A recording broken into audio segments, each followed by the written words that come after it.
예수님이 십자가의 죽음의 사건이 한 권력자의 죽음으로 끝났다면 예수님은 2000년이 지난 지금도 예수라는 이름의 존재는 의미 없을 겁니다. 한 몇 세기는 최고의 권력자 이름으로 남을 겁니다.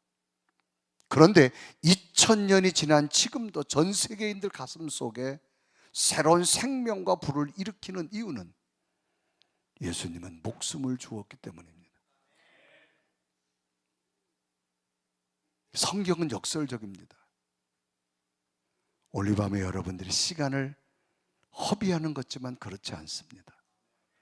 뭔가 새로운 생명의 역사가 일어나게 될 줄 믿습니다. 최근 합동측 장로교에서 왜 청년들이 교회를 떠나는가라고 하는 통계를 냈습니다. 거기에 합동측 홈페이지에 들어 있습니다. 많은 청년들이 떠나는 이유 첫 번째, 피곤하다는 겁니다. 쉬고 싶다라는 거예요. 여러 가지 이유가 많이 있는데 피곤하고 쉬고 싶다는 거예요. 그게 첫 번째 이유입니다. 너무나 바빠진 현대의 삶 속에 너무 피곤하다는 거예요. 쉬고 싶다. 이게 1순위입니다.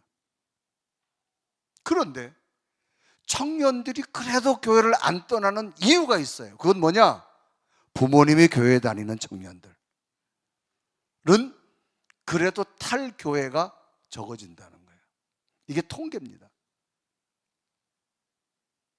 여러분, 잠 많이 잔다고 육체의 피곤이 풀릴까요? 그렇지 않습니다. 인간은 육체적인 에너지도 있고 정신적 에너지도 있고 영적 에너지가 있습니다. 육체가 피곤할 때 그 다음에 에너지를 공급해 주는 게 정신적 에너지입니다. 여러분 사랑하잖아요. 여러분 남녀가 사랑하면요 아무리 밤길을 수없이 다녀도 안 피곤합니다. 왜? 정신적 에너지가 육체를 끌고 가기 때문에요. 우리 청장님들 경험하셨잖아요. 그 시대를 지나오셨잖아요. 아무리 밤길을 어디 가도 무섭지도 않아요. 피곤하지도 않습니다. 그건 뭐냐? 정신적 에너지가 육체를 끌고 가기 때문에요.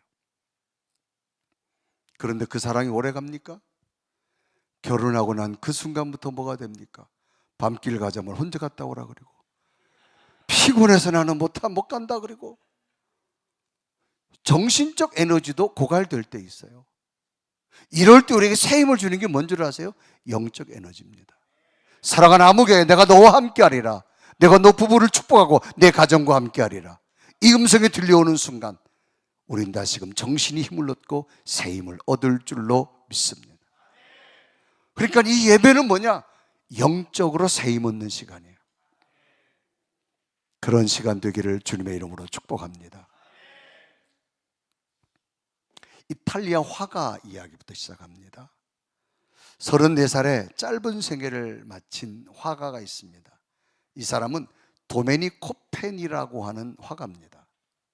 이탈리아 화가죠. 1589년에 출생해서 1623년에 떠났습니다. 아주 34살의 짧은 생애를 살았습니다. 이 화가가 남긴 그림이 있습니다. 에케호모라고 하는 그림입니다. 이것은 빌라도가 예수님을 재판하면서 에케호모 뜻이 뭐냐? 이 사람을 보라라고 하는 뜻입니다. 예수님의 십자가에 관을 씌워놓고 이 사람을 보라는 겁니다. 이 그림을 남기고 이 사람은 세상을 떠납니다. 아무도 이 사람의 그림에 주목하지 않을 때 하나님은 한 사람을 그 앞에 무릎 꿇게 하며 교회 역사의 새로운 방향을 바꿉니다. 이 화가가 세상을 떠난 지 100년 가까운 시간이 지난 1719년 5월입니다. 그 그림 앞에 19살 된 독일 귀족의 아들이 서 있습니다. 이 사람의 이름은 진젤도르프입니다. 이 사람이 이 그림 앞에 서 있을 때 하나님은 놀라운 은혜가 그에게 부어졌습니다.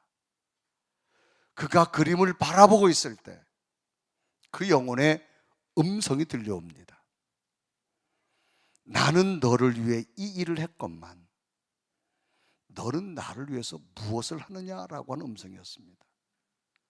나는 너를 위해 죽음에 이르는 것까지 했지만 너는 나를 위해서 무엇을 하였느냐라고 하는 질문 같은 음성이었습니다. 이 내용이 당시 이 그림의 글에 써 있었다라고 하는 이야기도 있고, 다만 음성이 이 진절도르프 속에 들렸다라고 하는 전하는 사람도 있습니다.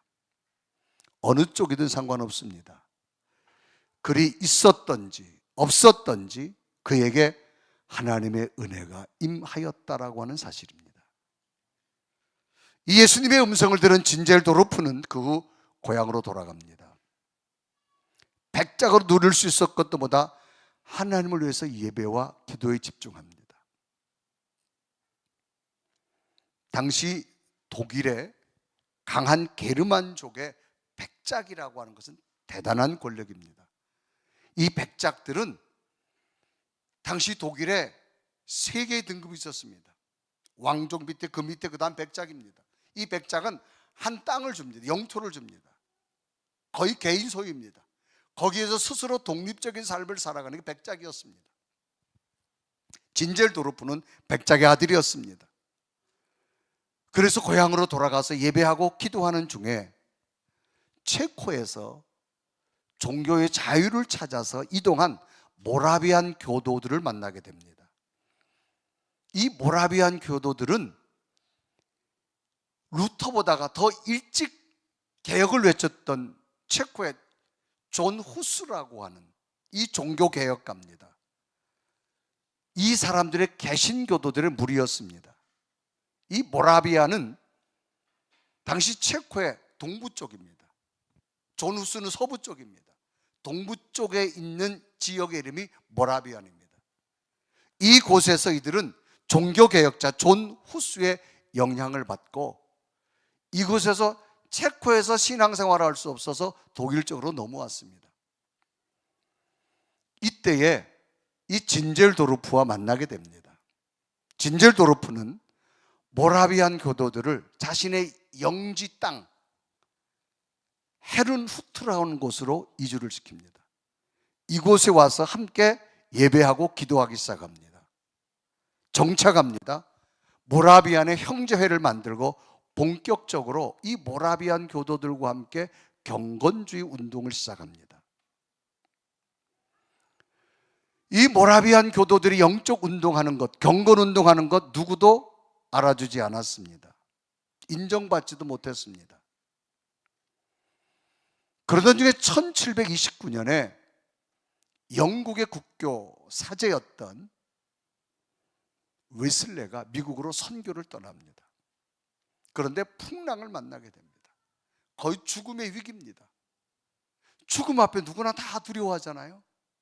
그런데 배 한쪽 귀퉁에서 두려워하지 않는 무리들이 있었습니다. 그들은 오히려 평안하고 오히려 기도하고 예배하는 모습을 보게 됩니다. 죽음의 공포와 두려움을 떨고 있던 이 웨슬레는 도대체 저들이 무슨 사람일까 물어봅니다. 그럴 때 저들이 대답합니다. 뭐가 두려우십니까? 이제 곧 영광스러운 주님을 볼 텐데 우리가 뭐가 두려우십니까? 그들은 모라비안 교도들이었습니다. 구원의 확신이 없던 웨슬레는 큰 충격을 받습니다. 결국 저 아메리카 미국에 돌아가서 선교를 실패하고 돌아왔습니다. 고민합니다. 1738년 5월에 런던 올로스게이트 거리에서 모라비안 교도들의 집회를 참여하다가 영적 거듭남을 체험합니다. 이것으로 시작된 게 감리교회의 출발입니다. 모라비안 교도들은 요한 웨슬레를 변화시켰습니다. 하나님은 한 사람, 이탈리아 화가를 불러 그림을 그리게 하였고, 그 그림을 바라본 진젤도르프는 경건주의 사람으로 하나님이 쓰셨고, 그 뿌리에서 모라비안 교도들과 만나게 되어졌고, 모라비안 교도들은 새로운 감리교 운동의 역사를 만들 한 사람을 변화시켰다라고 하는 겁니다. 이런 영적인 역사는 한 무명의 화가에서부터 시작됐습니다. 그것은 에케호모, 이 사람을 보라는 겁니다. 우리는 누구를 바라보고 있는가라고 하는 겁니다. 그로부터 여러 세대가 지난 다음에 1858년 영국의 시인이요 찬송가 작시가인 프란시스 하버칼이라는 여인이 독일 유학 중에 친구를 따라 뒤셀도르프에 갔다가 이 에케호모라고 하는 그림을 보고 찬송가에 그냥 시를 씁니다. 그 시가 내 너를 위하여 몸버려 피 흘려 내 죄를 속하여 살 길을 주었다. 널 위해 몸을 주건만 너 무엇 주느냐? 널 위해 몸을 주고만 너 무엇 주느냐? 우리들이 가지고 있는 찬송가 311장에 내 너를 위하여라고 하는 곡으로 기록되어졌습니다. 영성은 우리 앞에 십자가를 지고 서신 예수님을 바라보는 겁니다. 그리고 그 앞에 무릎 꿇는 겁니다. 그것이 진정한 영성인 겁니다. 우리는 모든 것을 뒤로하고 이 시간 주님을 바라보고 주님 앞에 무릎 꿇고 있습니다. 이 시간 여러분이 드리는 찬송과 기도 속에 하나님의 세미한 음성이 들려오는 여러분들 되기를 주님의 이름으로 축복합니다. 우리 한번 찬송가 311장을 한번 해볼까요? 후회지만 에코물한 이 그림을 바라보고 자기 가슴 속에 이 되었던 이 감동을 그는 글로 표현하고 곡을 붙인 곡, 내 너를 위하여 몸버려 피 흘려 내 죄를 속하여 살 길을 주었다. 우리 한번 고백하며 찬양하겠습니다.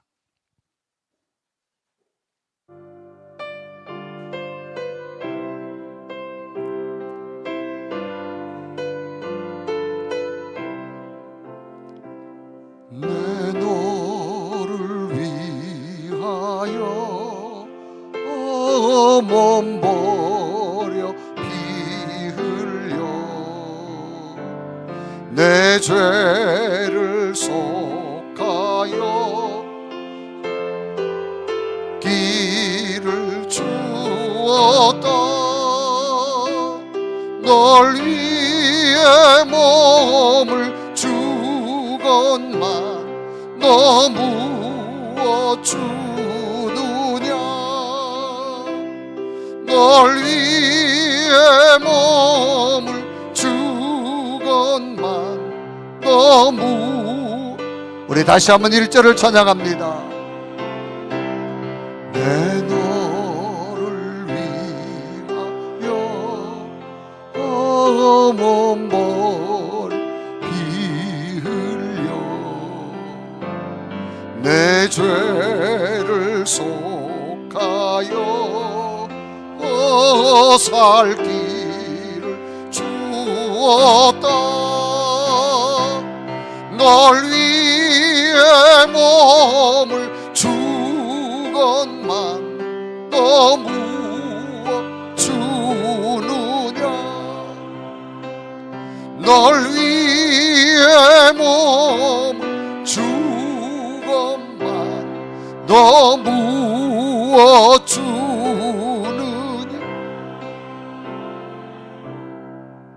진정한 영성은 십자가를 지고 계신 예수님을 바라보는 겁니다. 그리고 그 앞에 무릎 꿇는 겁니다. 그래서 갈라디아 2장 20절은 이렇게 기록하고 있습니다. 우리 갈라디아서 2장 20절을 우리 한번 다 같이 읽어보겠습니다. 자, 제가 읽어드립니다. 저를 따라합시다. 내가 그리스도와 함께 자, 읽습니다. 시작. 내가 그리스도와 함께 십자가에 못 박혔나니 그런즉 이제는 내가 사는 것이 아니요 오직 내 안에 그리스도께서 사신 것이라. 이제 내가 육체 가운데 사는 것은 나를 사랑하사 나를 위하여 자기 자신을 버리신 하나님의 아들을 믿는 믿음 안에서 사는 것이라. 오늘 우리 신앙이 다시금 예수 그리스도의 십자가를 진정으로 바라볼 수 있는 그런 믿음의 고백이 되었으면 좋겠습니다. 우리는 지금 시간 속에 살아가고 있습니다. 2025년이라는 시간을 살아가고 있지요. 이 2025년이라는 시간은 대한민국에 있는 우리나라만 사용하는 시간이 아닙니다. 전 세계인들이 사용하고 있는 시간입니다.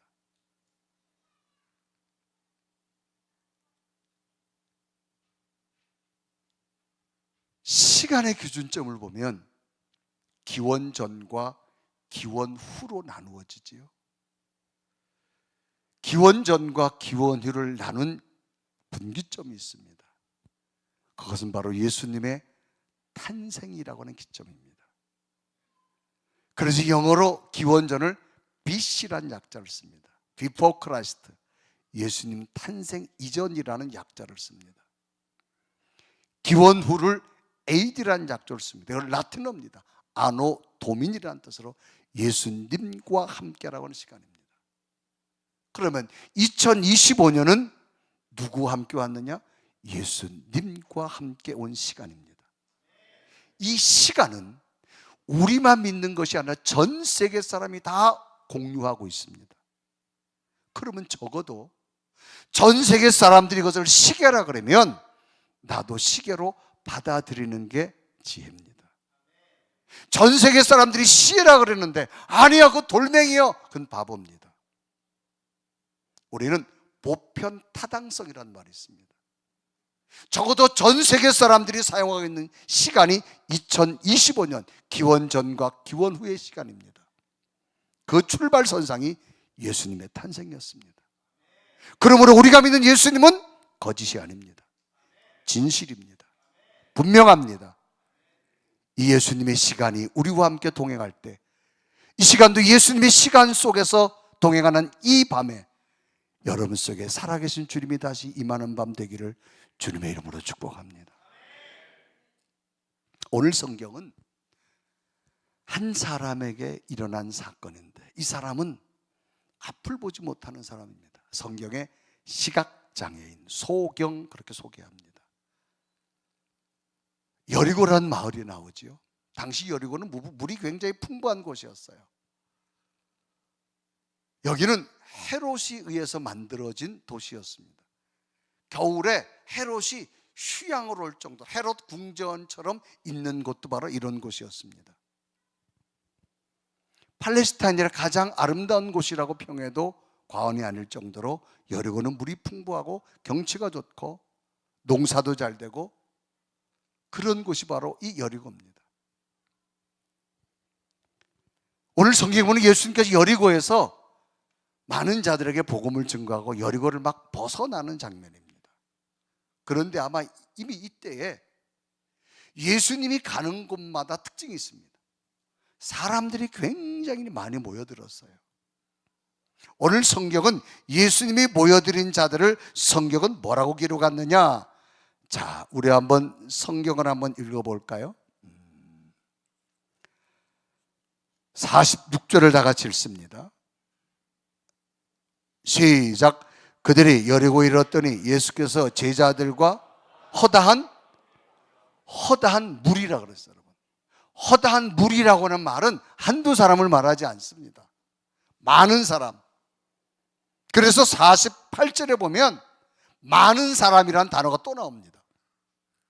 그러니까 예수님 주변에 허다한 무리가 있었다. 이 말은 예수님으로부터 뭔가 새로운 기적 같은 일들이 내게도 일어나기를 소망하는 마음으로 사람들이 모여드는 거예요.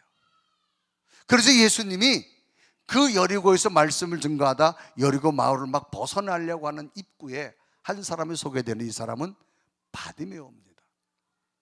그런데 이 바디메오만 소개하는 것이 아니라 아버지 이름까지 나옵니다. 오늘 성경에 보면, 자, 우리 한번 다 같이 46절을 볼까요? 시작. 그들이 여리고에 이르렀더니 예수께서 제자들과 허다한 무리와 함께 여리고에서 나가실 때 디모의 아들인 맹인거지, 자, 아버지 이름이 나온 것을 보아서는 적어도 이 바디메오를 소개할 때 누구까지 소개할 만한? 아버지까지 소개. 그러니까 이 지역에서는 적어도 웬만한 사람은 이 디메오를 다 알만한 사람이다, 그런 얘기예요. 이 바디메오가, 아버지는 그래도 지명도가 있었지만 본인은 앞을 보지 못하니까 생존을 위해서 선택한 것이 뭐냐? 구걸하는 삶입니다.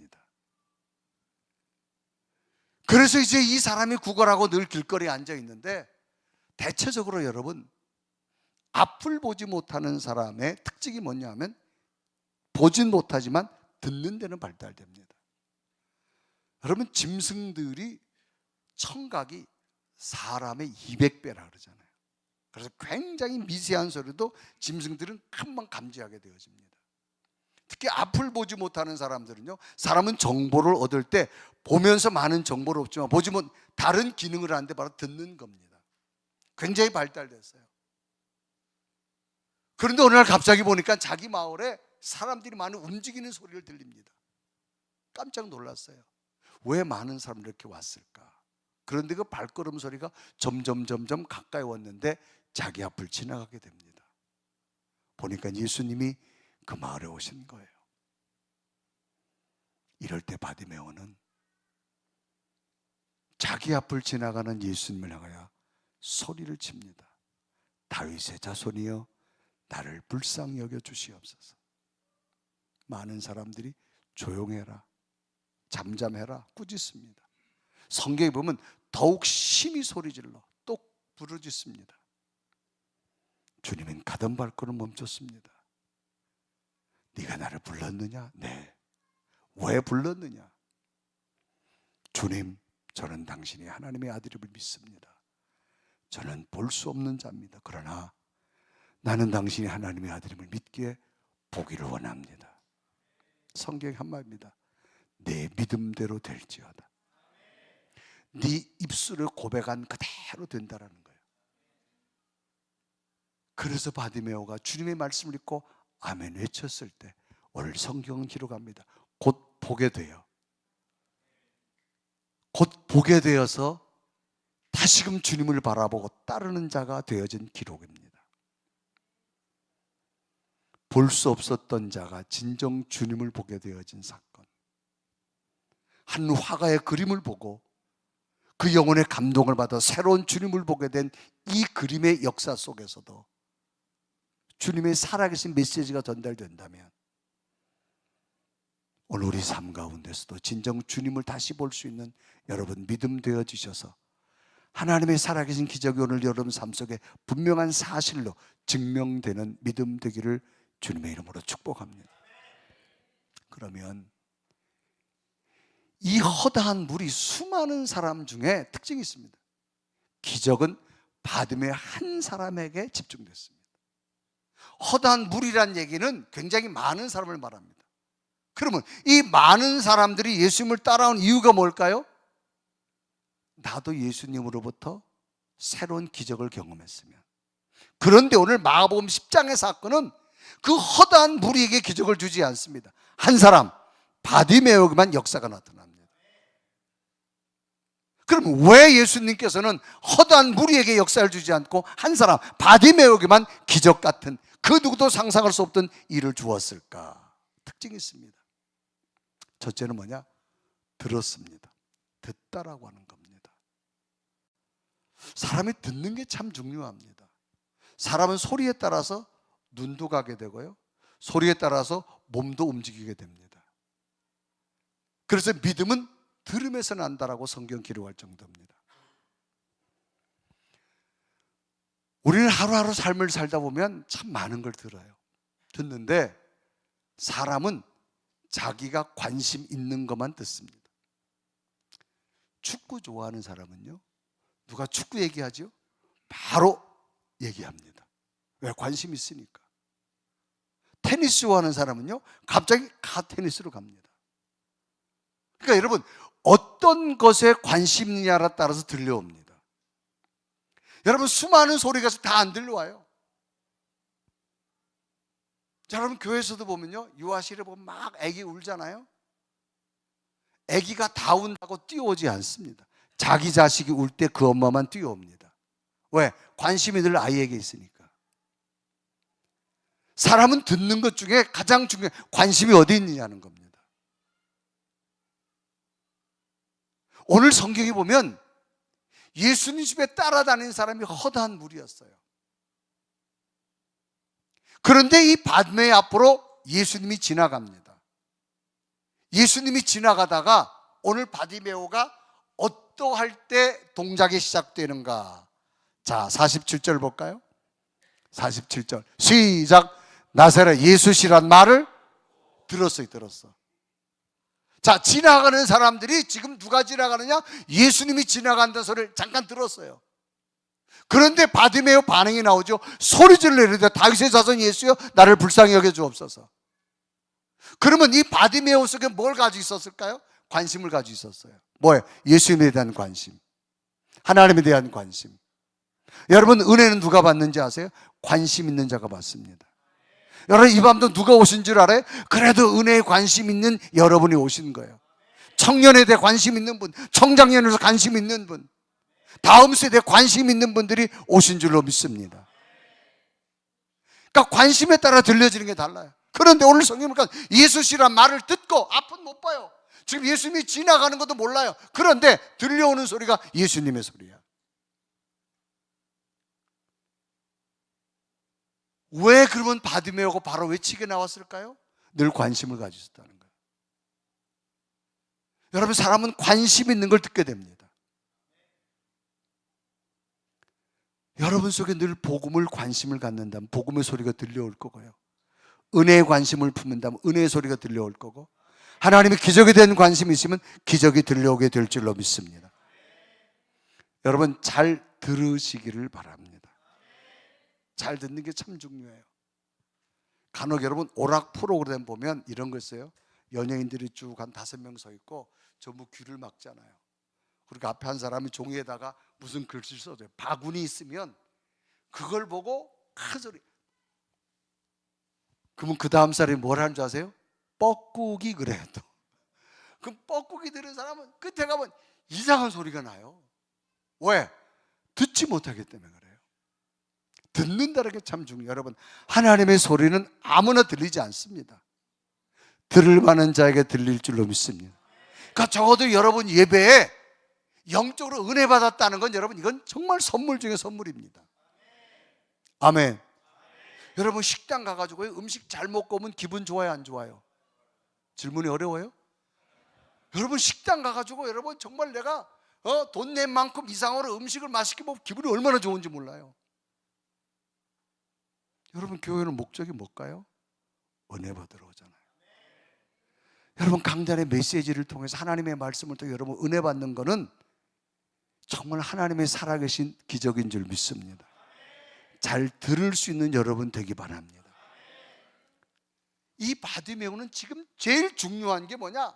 갑자기 사람들이 지나가요. 이 사람이 어디에 소리를 제일 좋아했을까요? 동전 떨어지는 소리. 앞을 못 보니까 얼마짜리가 떨어질까? 적어도 여러분 한 분야에 오래 하면요 전문가가 됩니다. 벌써 여러분 눈이 안 보여도 떨어지는 소리만 들어도 10원짜리, 떨어지는 소리만 들어도 500원짜리 정확합니다. 100원짜리. 그런데 그 소리가 아니었어요. 하나님의 아들 예수님에 관한 소식이었어요. 그 수많은 사람 가운데 여러분 오늘 일생을 살아도 본 어마어마한 소리들이 참 많습니다. 복음의 소리가 들려오기를 바랍니다. 허다한 무리에게 다 기적을 준 게 아니에요. 복음의 소리가 들려온 자에게 역사가 시작됐다는 거예요. 인간은 인간의 한계 상황이 있어요. 인간은 인간 이상을 도저히 볼 수도 없고 행할 수도 없고 이룰 수도 없습니다. 그런데 인간의 한계를 뛰어넘는 분이 하나님의 역사입니다. 우리는 이걸 기적이라고 말합니다.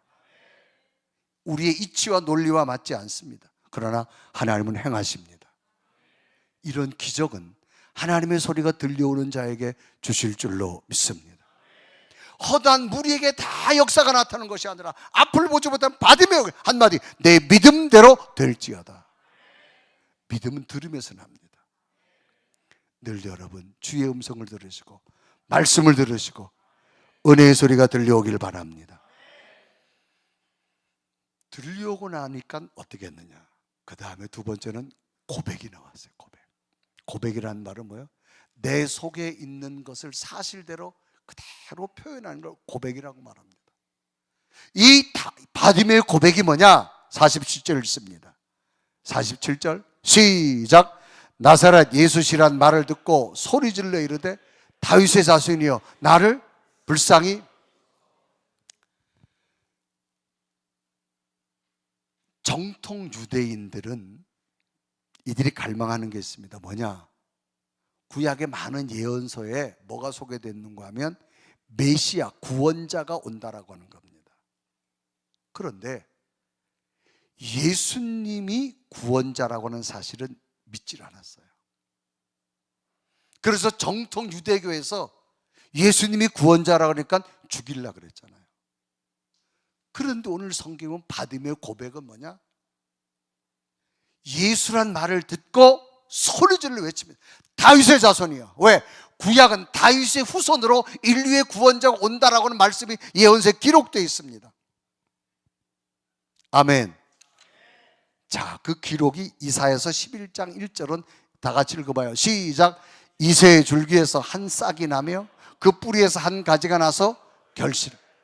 자, 그 다음 예레미야서 23장 5절 읽어요. 시작. 여호와의 말씀이니라. 보라, 때가 이르리니 내가 다윗에게 한 의로운 가지를 일으킬 것이라. 그가 왕이 되어 지혜롭게 다스리시며 세상에서 정의와 공의를. 이 구약의 수많은 예언자들은 다윗의 후손으로 구원자가 나타나는데 그 사람은 지혜의 왕이 될 것이고 공의를 행할 것이고 세상을 평정시킬 거라고 하는 이 구원자의 사랑이 예언자들의 외침이었습니다. 그런데 정통 유대교인들은 받아들이지 않았어요. 그냥 듣긴 들었는데 예수가 다윗의 후손으로 날 거라는 것을 믿지 않았습니다.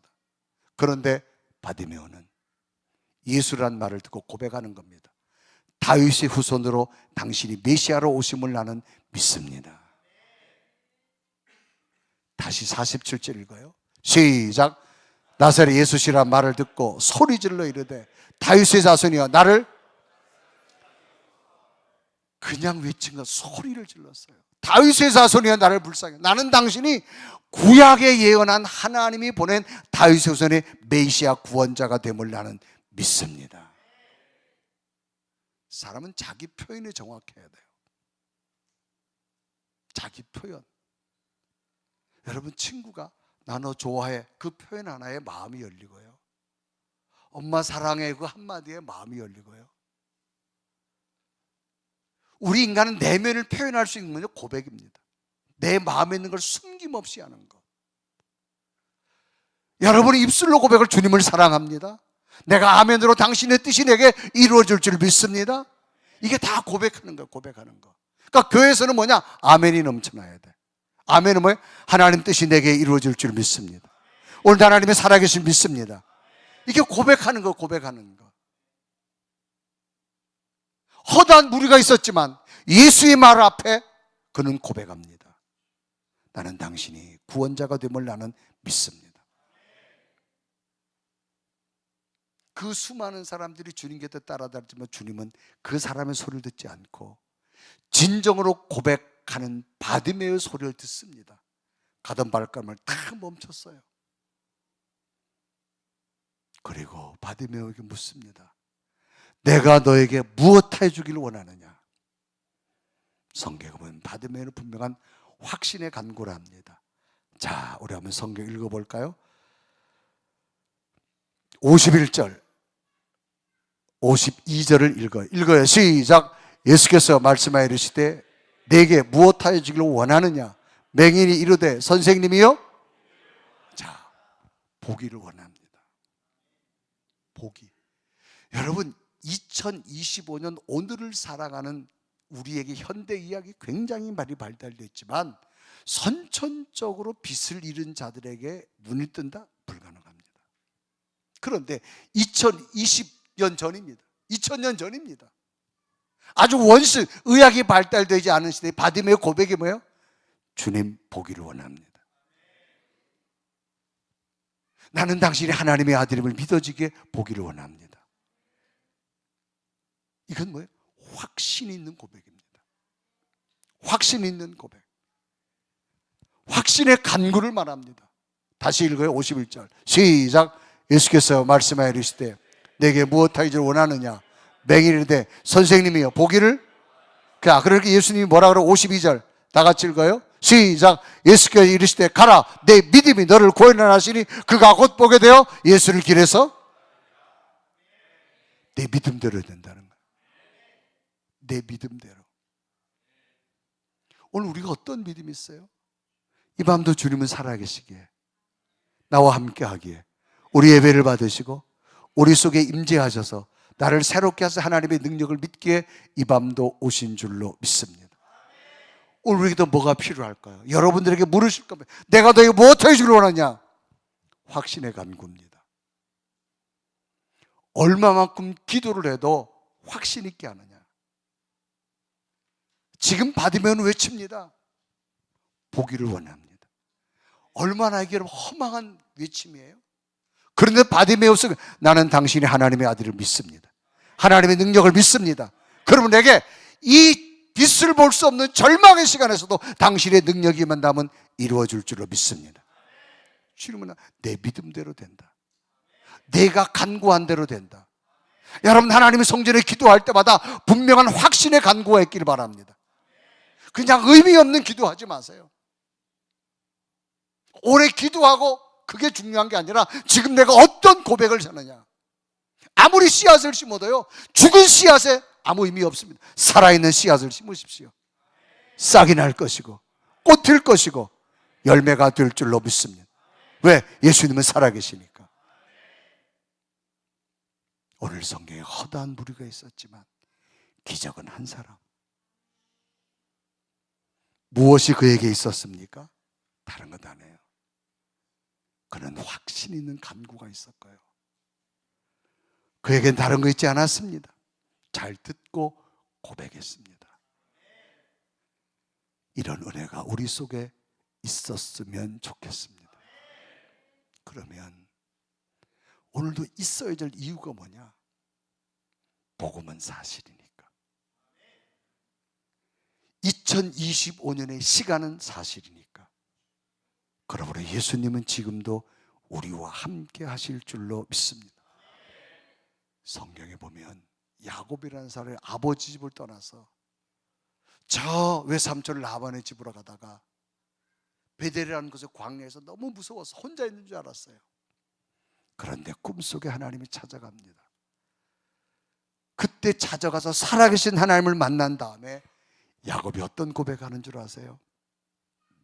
창세기 28장 16절에 야곱은 이런 고백함 읽습니다. 시작. 야곱이 잠이 깨어 이르되 여호와께서 과연 여기 거시거늘. 야곱은 자기 혼자 있는 줄 알았어요. 그런데 하나님은 계셨다는 겁니다. 욥기서에 보면 욥은 엄청난 인생의 고난을 겪은 사람이에요. 그런데 고난을 견디고 나서 욥의 고백이 뭐예요?